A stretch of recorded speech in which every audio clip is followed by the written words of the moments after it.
Madame, Monsieur, bonsoir. Bienvenue à cette édition d'information.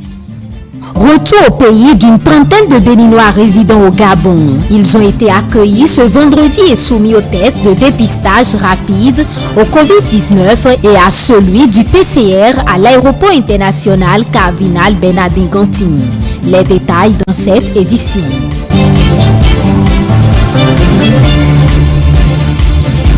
Après la proclamation des résultats provisoires par la Sénat et la victoire de l'Union progressiste dans la commune d'Abomey-Calavi, une question se pose. Qui, pour prendre les commandes de l'hôtel de ville, les pronostics des citoyens sont à suivre. Encore quelques heures et la communauté musulmane va célébrer la fête de l'Aïd el-Fitr. Que comprendre de cette fête et quel intérêt pour les musulmans? Les précisions dans un instant.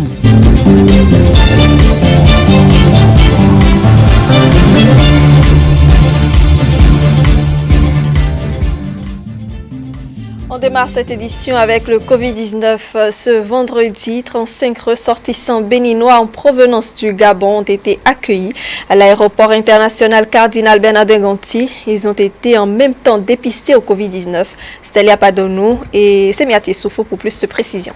C'est à 12h30 que cet avion transportant des Béninois résidant au Gabon a foulé le sol béninois ce vendredi 22 mai 2020.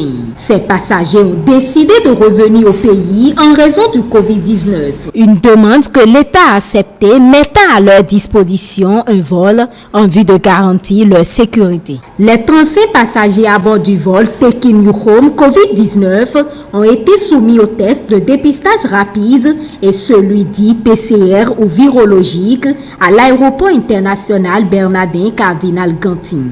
Ils sont aussitôt entrés en possession des résultats du test de dépistage rapide. Celui du PCR est à prendre dans 24 heures. Les personnes détectées positives au Covid-19 seront prises en charge et ceux bien portants reprendront leur train de vie. 150 Gabonais vivant au Bénin sont retournés dans leur pays d'origine par ce même vol. La présentation des résultats issus des enquêtes journalistiques du projet pour des médias plus professionnels au Bénin, phase 2, se poursuit à la Maison des médias Thomas Magnan-San de Cotonou. Ce vendredi, les échanges ont porté sur le thème « Pot de vin dans l'administration publique, les faux frais, une menace sur la sécurisation des transactions foncières ». Dianoni Odje, Aliou Anthony. Les journalistes s'invitent dans le débat relatif au bradage des terres dans la commune d'Abomey-Calavi. Pour faire lumière sur ce sujet qui suscite assez de remous, ils ont poussé leur curiosité à travers un des faits qui remonte de passage de l'ancien ministre de la décentralisation et de la gouvernance locale Banabé Dassigli. Les présentes recherches m'ont permis de comprendre les frustrations et tensions qui règnent autour des quotas réservés aux infrastructures socio-communautaires dans la commune. Une commune dont la mauvaise réputation en matière foncière est connue de tous. C'est un travail que j'ai décliné en 3 volets. Le premier fait cas de la disparition de domaines réservés à certains marchés, écoles et voies d'accès. Relativement au deuxième angle, intitulé « Jeu de ping-pong entre géomètres et urbanistes », les différents acteurs se rejettent la responsabilité des irrégularités foncières. Le troisième angle de mon travail révèle le jeu mathématique des pseudo-géomètres. Il est intitulé « La justice à la rescousse ». Après enquête, il ressort que malgré les réformes dans le domaine du foncier et la fixation claire des frais réglementaires au Bénin, c'est un parcours de combattant pour les acquéreurs lors des formalités de lotissement. Au terme de notre enquête, nous avons abouti à la conclusion que face aux tracasseries lors de l'accomplissement des formalités administratives, certains acquéreurs de parcelles sont obligés de verser des pots de vin ou des faux frais. D'autres préfèrent ne pas déclarer les transactions foncières et se contentent des documents non officiels. Seuls les plus corrompus arrivent à entamer une formalité et à finir. Plusieurs plaintes révèle que les agents de l'administration foncière réclament des pots de vin contre la promesse d'accélérer les procédures d'enregistrement foncier. Ces fonctionnaires soumettent même les acquéreurs de parcelles à une véritable épreuve de nerfs. Pour éviter les allers-retours, certains sont obligés de subir et de donner des pots de vin. Dans plusieurs communes, on note un mythe autour des frais de formalité, car les frais ne sont pas actualisés au niveau des plaques de renseignement dans plusieurs localités. Pour encourager les acquéreurs de parcelles à contourner le fisc, les anciens chefs quartiers, chefs de village ou d'arrondissement continuent de signer des conventions antidatées moyennant des pots de vin. Cette pratique engendre un manque à gagner pour l'État. Les transactions foncières entre particuliers et les transferts fonciers en cas de succession sont réellement déclarés, notamment dans les localités rurales. Du fait des tracasseries et des pratiques parallèles au code foncier et à la loi des finances, beaucoup abandonnent les formalités administratives, exposant ainsi leurs biens fonciers à des litiges. Il est nécessaire de réfléchir à la modernisation des frais, à la réduction des délais et à la modernisation du système pour une formalisation plus aisée des transactions foncières. On peut retenir que les quotas réservés aux infrastructures socio-communautaires sont détournés à d'autres fins à Abomey-Calavi. Ces journalistes d'investigation proposent au gouvernement, au pouvoir judiciaire et le Parlement de mutualiser leurs efforts pour venir à bout du problème. Distribution de vivres aux fidèles musulmans des mosquées de Akpakpaz, Zongo, Djonké et autres. C'est une œuvre de Abakes Foundation qui a pour but d'aider les fidèles à mieux fêter le Ramadan. Sandra Fadei pour Esther Saoussi. Les fidèles musulmans en joie grâce à la Fondation Abakes. Un nombre important de vivres leur a été gratifié pour fêter en gaieté le Ramadan. Vous savez que l'islam est fondé sur les valeurs de piété, de partage et d'amour. Et donc, c'est fort de cela que la présidente de la Fondation Abakes, Madame Abakes de Rosa, a pris l'initiative que l'on parcourt un peu les grands lieux où ça trouve beaucoup plus de fidèles musulmans, un peu partout, sur toute l'étendue du territoire national, afin de leur apporter un peu la joie de cette célébration de la fête de Ramadan. Un geste assez fort simple de la Fondation dont l'objectif est d'œuvrer constamment pour garantir un mieux-être aux plus démunis et défavorisés. Moment opportun pour les bénéficiaires d'être reconnaissants. Nous remercions Allah subhanahu wa ta'ala. Les gens vont dire cette année que l'ONG Amaï aussi a partagé les vivres. C'est grâce à Barakas Fondation. Que Dieu vous bénisse parce que c'est une œuvre sociale qui ne restreint personne.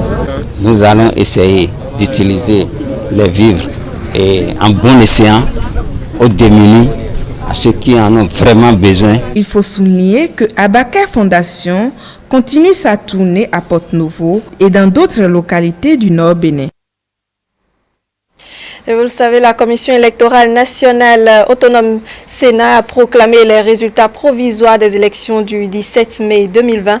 Les citoyens de la capitale apprécient et nous livrent leurs opinions sur les enjeux devant conduire à l'élection du maire de la ville de Porto-Novo. Quelques heures après le scrutin du dimanche 17 mai, dans le cadre du renouvellement des conseillers communaux et municipaux, des tendances se dégagent déjà. Selon les chiffres obtenus et présentés par la Commission électorale nationale autonome Sénat, à Porto-Novo, seuls 2 partis politiques de la mouvance présidentielle viennent en tête. Une victoire qui, selon les militants, va positivement changer le quotidien de l'ensemble des populations de cette municipalité. À Porto-Novo, je vois que c'est l'Union progressiste qui prend plusieurs mairies selon les tendances que je vois sur le terrain. Ces grandes tendances qui sont annoncées sont une fierté pour nous, une joie pour tous les Porto-Noviens qui aujourd'hui vont voir autrement gérer la cité, la capitale du Bénin, la ville à 3 noms, Robonou, Adiaché, Porto-Novo. Vu le résultat qui est sorti, 17 contre 16, c'est une action de grâce. On s'est donné. Porto-Novo est une ville... Nous sommes là pour le développement de Porto-Novo quand même. Ces chiffres provisoires confortent déjà l'admiration des militants, sympathisants et élus qui d'ailleurs tournent leur regard vers le fauteuil de l'hôtel de ville de Porto-Novo. À travers ces résultats obtenus, c'est une nouvelle page de l'histoire de la ville de Porto-Novo qui est en train de s'écrire. En toute unité, ils affûtent leurs âmes pour un réel changement et le développement de la ville. Quand il est en contact directement avec le président, l'actuel président maintenant, donc il faudrait qu'il nous aide, surtout pour les voies de Porto-Novo, parce que c'est les voies qui donnent là pour le pays. Aujourd'hui à Porto-Novo, 2 partis politiques vont gérer la municipalité de la ville capitale. Il s'agit en tête de mon parti, le parti Union progressiste, et ensuite le parti qui vient après, le Bloc républicain. Donc aujourd'hui, dans le fauteuil de maire, va s'asseoir un élu du parti Union progressiste de Porto Novo. L'Union progressiste, une fois dans le fauteuil de maire, va continuer dans cette lancée, reconstruire Porto Novo, rebâtir notre cité qui est culturellement active, qui est culturellement projecteur, qui regorge beaucoup d'initiatives pour la jeunesse, pour les sages et pour les femmes. Nous allons mettre nos pas dans les pas du président Talon, tel qu'il a commencé. Nous allons bien finir cela. En attendant le verdict final devant conduire à l'installation des nouveaux conseillers élus, puis l'élection du nouveau maire, chaque parti politique développe sa stratégie pour la conquête de la municipalité. Et suite à la proclamation des résultats provisoires des élections communales du 17 mai 2020, la direction exécutive nationale du Parti du Renouveau démocratique, PRD, demande à ses militants de ne céder à aucune provocation et d'avoir des comportements conformes aux valeurs cardinales du parti. Ne point répondre aux insultes ni aux propos désobligeants. On poursuit cette édition tout en rappelant que seuls les partis Union progressiste, Bloc républicain et Force Cori pour un Bénin émergent ont pu tirer leur épingle du jeu lors du scrutin du 17 mai. Face aux chiffres donnés par la Sénat, les citoyens d'Abomey-Calavi se sont prononcés par rapport à leur commune. Romaric Tossa, Edouard Kako. Bilo Sessi, un des quartiers d'Abomey-Calavi. Les mouvements ont cours comme d'ordinaire. Les populations vaquent à leurs occupations avec un prime. Les incessants va-et-vient d'engins à 2 et plus de roues. Les sujets de discussion, eux, tournent autour du scrutin électoral. J'apprécie vraiment les 3 qui sont sortis comme victoire.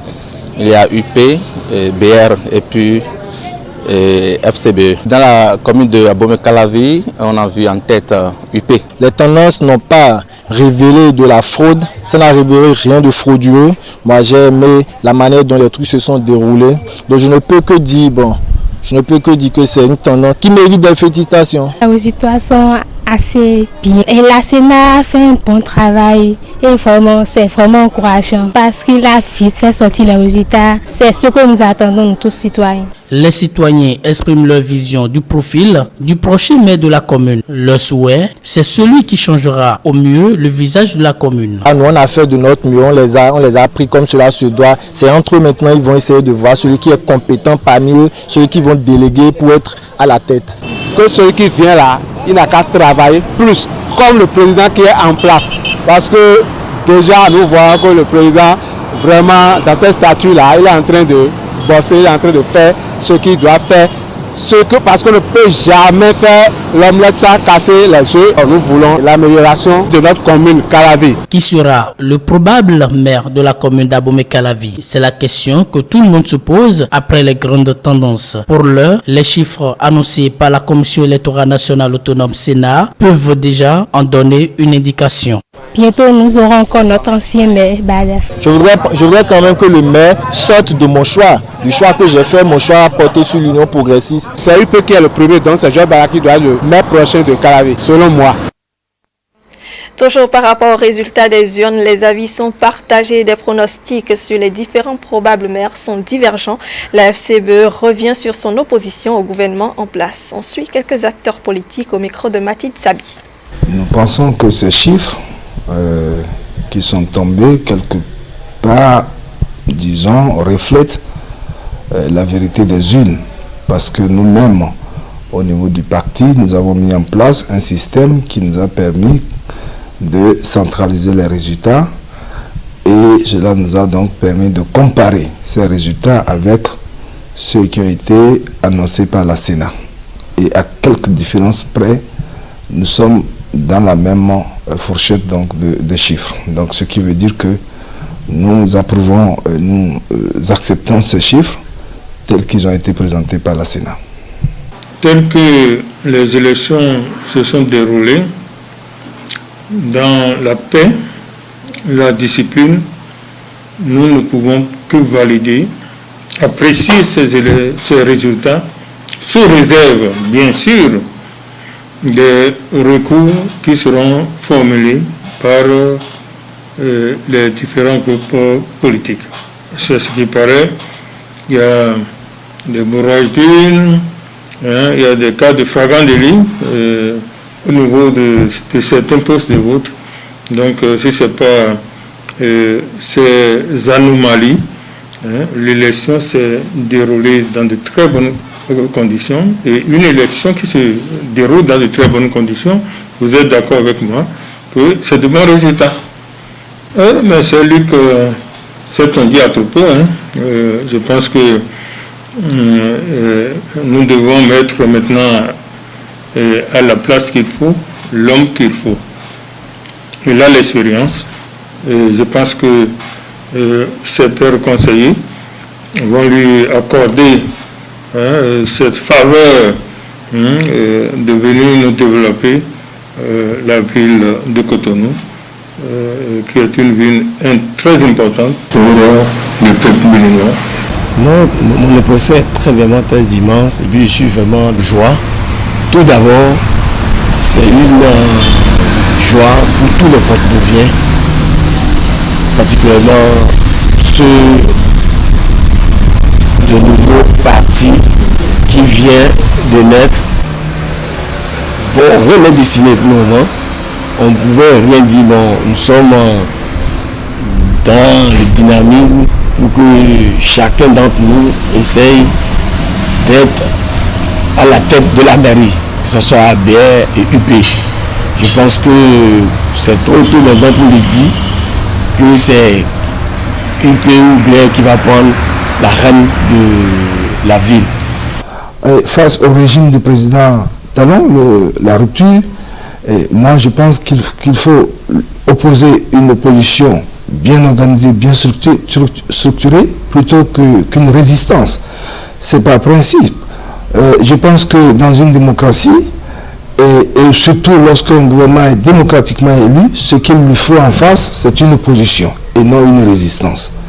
Pour moi, c'est comme ça que je comprends la chose. C'est la différence entre nous autres qui avons décidé d'aller aux élections et les autres qui pensent qu'il faut résister. Ce jeudi, acteurs politiques et sociologues ont exposé leur point de vue sur les grands enseignements issus de ce scrutin. C'était à travers une émission spéciale sur votre chaîne de télévision E-Télé. Mathieu Boko. Évaluer la performance de la réforme du système partisan quelques jours après le scrutin du 17 mai, un exercice auquel ont été soumis les invités de Romia Doronwi. Le système partisan, une réforme majeure, saluée par les acteurs présents. Certaines figures qui depuis peut-être 30 ans, 25 ans ont fait asseoir déjà une hégémonie dans certaines régions. Et vous êtes d'accord avec moi qu'il y a quand même des jeunes qui ont bousculé, des jeunes de bière qui ont bousculé des habitudes. Et la population aussi a soif un peu d'amélioration, de changement. Les populations ont adopté la gouvernance du chef de l'État. Exemple à l'appui, ils sont revenus sur le score des trois partis, l'Union progressiste, le Bloc républicain et la Force Cori pour un Bénin émergent. Abordant l'exploit du parti FCBE dans le Nord, ça ne devrait pas être une surprise à laisser entendre Epiphane Quenom. C'est le contexte actuel des FCBE qu'il faut prendre comme point d'analyse. Et ils n'ont pas pu participer aux dernières élections. Et ils ont connu des crises. Et il y a des scissions, etc. Mais ils ont pu faire ces résultats-là à partir du nord jusqu'à la région du Sahel. Donc, et c'est pourquoi nous insistons sur le caractère de proximité de ces élections.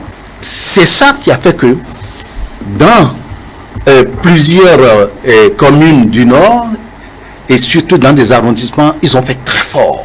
L'autre sujet qui a suscité débat reste l'échec du PRD et de l'UDBN.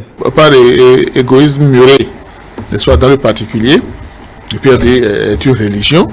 De l'autre côté, l'UDBN, on a fanfaronné ici en disant que c'est le seul parti politique dirigé par une femme. Quel est l'avantage comparatif de ce discours-là? L'enjeu du repositionnement se pointe à l'horizon.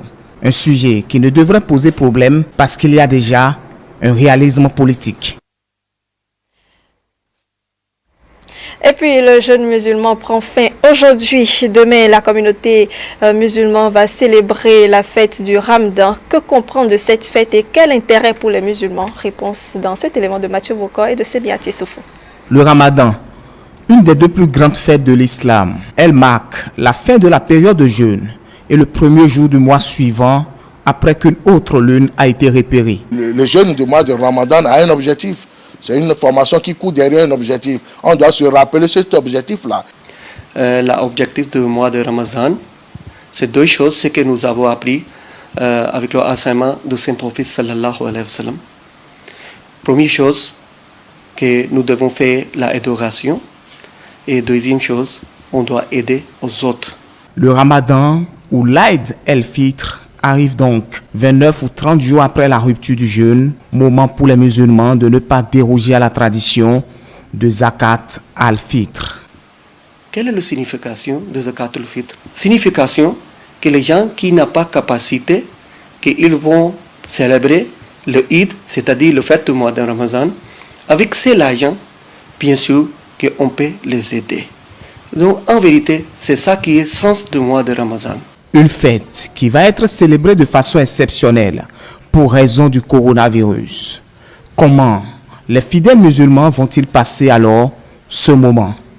Aujourd'hui, nous n'avons pas la chance d'accomplir la fête d'Alain Fitr en collectivité comme d'habitude. Ça ne pose aucun problème. Chacun reste chez lui, individuellement. S'il veut, le jour de la fête même, lui-même fait son ablution chez lui, il prie. Parce que c'est un acte d'adoration surérogatoire. Elle n'est pas du tout obligatoire, elle est surérogatoire. S'il y a quelques situations exceptionnelles, donc l'islam nous donne permission qu'on peut célébrer l'Eid avec notre famille à la maison aussi. Comme notre gouvernement, il nous a indiqué que nous ne devons pas aller dans les places où on peut rester ensemble avec beaucoup de personnes. Dans cette situation, nous respectons les lois du gouvernement et nous devons faire prière d'Eid dans notre maison. Contexte difficile et particulier qui ne devrait empêcher les fidèles musulmans à retisser leurs liens spirituels dans la foi, le partage et la gaieté, ont conclu les imams. C'est sur ces explications que nous refermons cette édition. Merci de nous recevoir chez vous.